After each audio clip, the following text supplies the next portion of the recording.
It is July 16th, day 88, day 88. And I just headed out, it's about 8 o'clock from Clark's Mountain Road. I think in the car the temperature was like 63 degrees, so it's perfect right now. Of course, it's going to get hot, but I think this is maybe the last day of it not being really oppressive.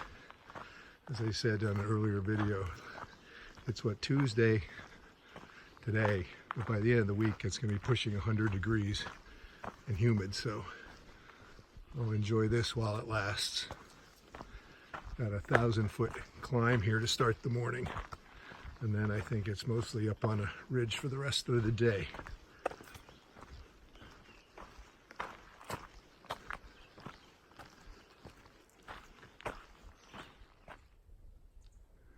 This is the campsite at the top of my first climb today. Check this out. It's like Stonehenge, except they are reclining chairs in the style of backpacking. Pretty comfortable for sort of in the middle of nowhere.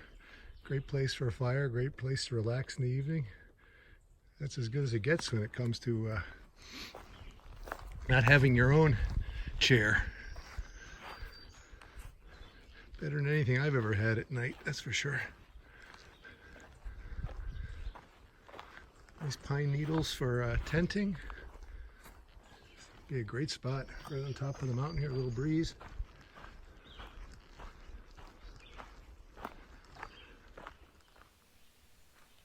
Yellow Springs, old coal mining village ruins, circa 1850.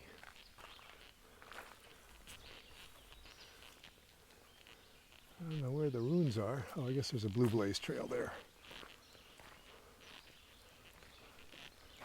Down in there somewhere.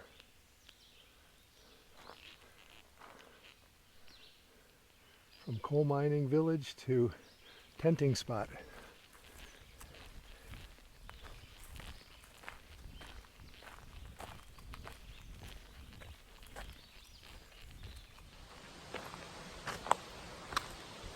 So the question is whether to take the AT that way. And as of the last notes in Guthooks on July 2nd, so a couple weeks ago, Beaver Dam was still holding strong and it was a mucky mess to go that way. Or do you take the dry route that way? And then you wonder, does that mean 1.6 out of the way? How far out of the way is it? So is it worth getting muddy to go that way, which is probably quicker? Or go that way and stay dry? I think I'm going to go with the alternate. Some of the older notes in Guthooks say it's a muddy, muddy mess. But it was like, those were from like a month and a half ago. But like I said, there's one from 2 weeks ago that said it was still slogging through some mud. So I think I'll let the beavers win and take the safe way this time. Hopefully it's well marked.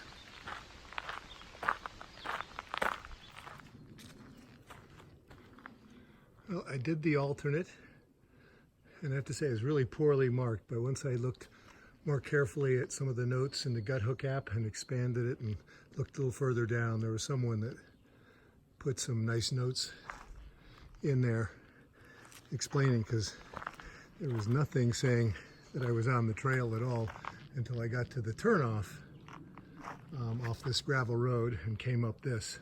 The last little bit was really steep, you can tell by my breathing. But there was just that one sign that you saw in the last video pointing up a gravel road, and then at the third turnoff, about a mile up the gravel road with no signs in between, there's another little sign that said AT North and pointed up this forest road that I just came up. And now I'm back on the AT, and I think if the notes are correct, it was only like 0.2 or 0.3 out of my way. Like I said, the last little bit was steep, but at least I'm all dry. So this is kind of creepy. I came from that way. I'm here in the middle of nowhere. Here you got this. Doesn't look like it's been here that long.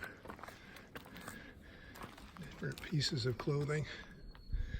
This one all spread out like a person. Got a little happy face over there on the rock, but kind of weird. Not really near any roads or anything.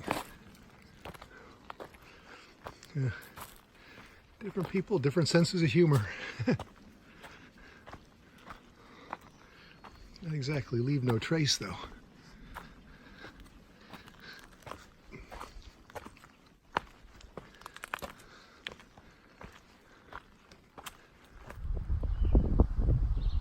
You can see every road crossing in Pennsylvania has one of these signs that, as you know now, according to Mrs. Mulligan, I have to agree with her, they're all incorrect.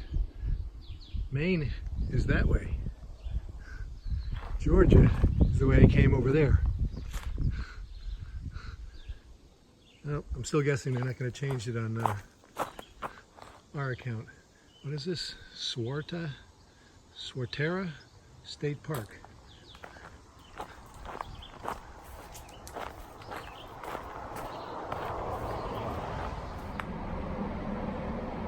Just about to cross, I think, I-81. I don't know how many times I've crossed it on this trip, but definitely more than once. But I have to say, the state of Pennsylvania, the Pennsylvania Appalachian Trail Conservancy, takes feedback very well and acts very fast.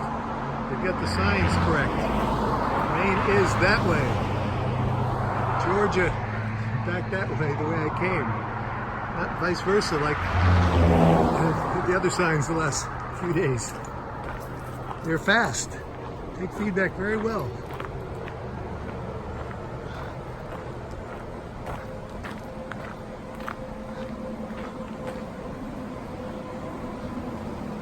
Not sure what this river is. Pretty big though.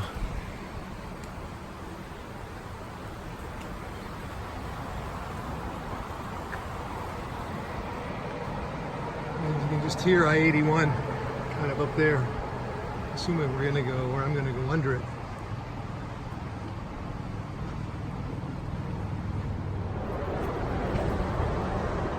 There's I-81. Up there.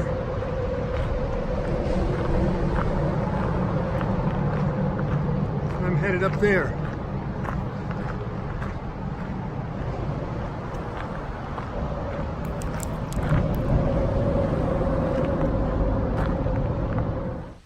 I think that's going to about do it for day 88. I think I'm going to tent just back up there. And there's supposedly a view here. Oh yeah.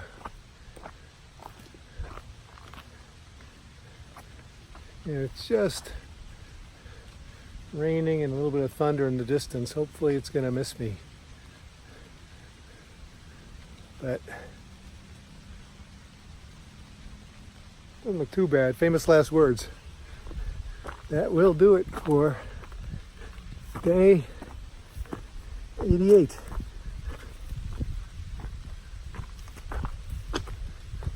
And you see one other person and his son hammocking over there.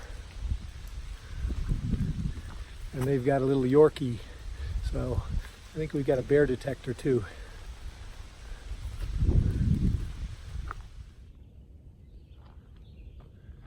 It is day 89.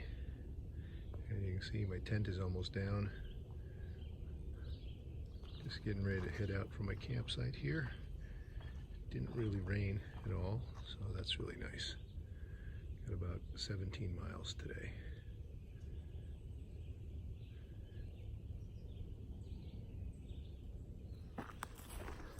It's just after 7:30 and I just happened to open the Guthook app that at any given time you can see where you are, GPS function, and you can see what mile you are on the trail as well.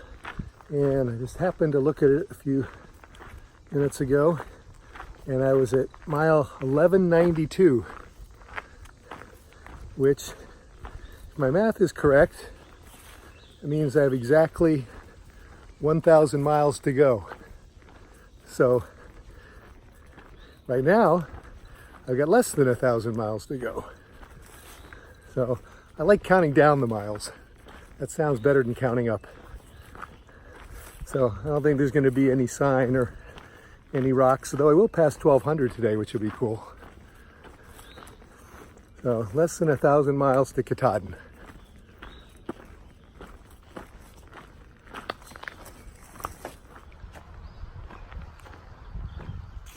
Just at this road crossing at PA, I think it was 6:45, but I'm curious to see whether the sign is correct. It is. Maine is that way, Georgia's back that way. Good to see Pennsylvania's getting it right on the trail signs. This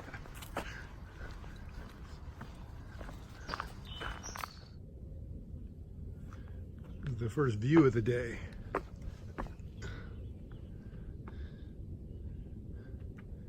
You can see where they're talking about snakes and rattlesnakes in these rocks. The father and son I camped with last night had a little dog, and they had seen a rattlesnake yesterday. They had to carry the little dog for a little bit of a ways because the dog wanted to check out the rattlesnake. But you can understand when you see the rocks, it just looks like snake territory. That's where you put your feet.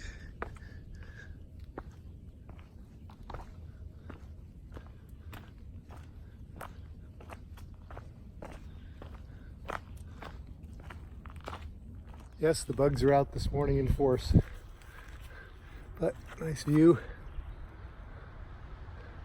here. I'm just coming up on the, I think on the 501 shelter, which I'm not going to stop at, which is near the road, Pennsylvania 501, but that is supposedly the starting point for the really nasty and relentless, I guess is the word I was looking for, rocks that don't let up until a couple days into New Jersey. So not sure how much I've got left in Pennsylvania. I want to say like 100 miles, but that is supposedly the starting point for the relentless rocks of Pennsylvania. So I've got about 10 more miles today, so if that's correct, it'll be 10 miles of rocks.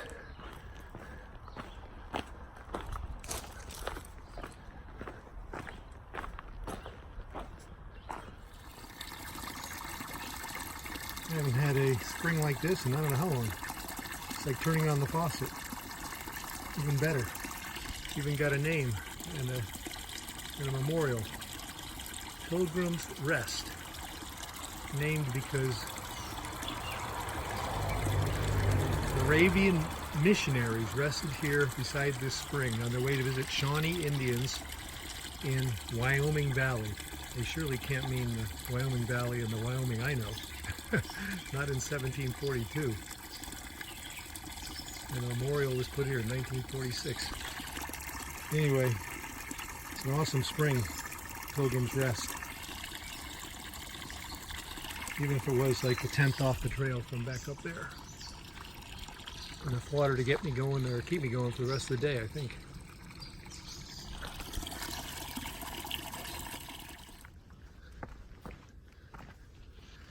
Lots and lots of rocks.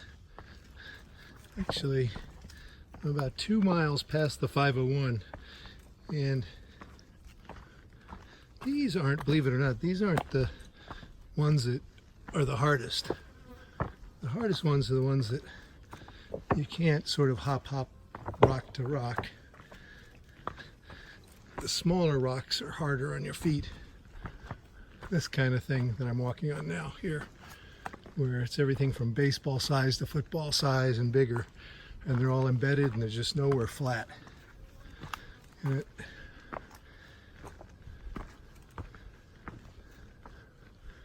And I have this to look forward to, apparently, for the next week or so.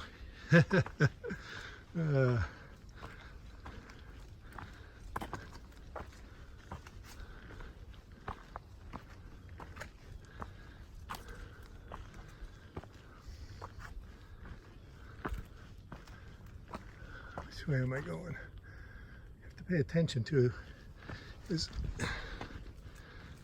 there's no obviously clearly defined path either. You just have to see there's the next blaze up there.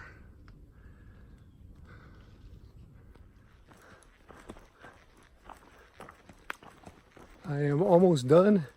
I'm happy to report with day 89. Or should I say day 1 of the Bad Rocks of Pennsylvania. It's probably been about 10 miles since the start of the Bad Rocks, or the Relentless Rocks, at the 501 shelter. And it's mostly been those embedded type rocks, smaller sizes, but they're all over the trail. Here it isn't too bad, but you can still see how I'm going up and down. So there's just nowhere flat to put your foot, so your feet take a beating.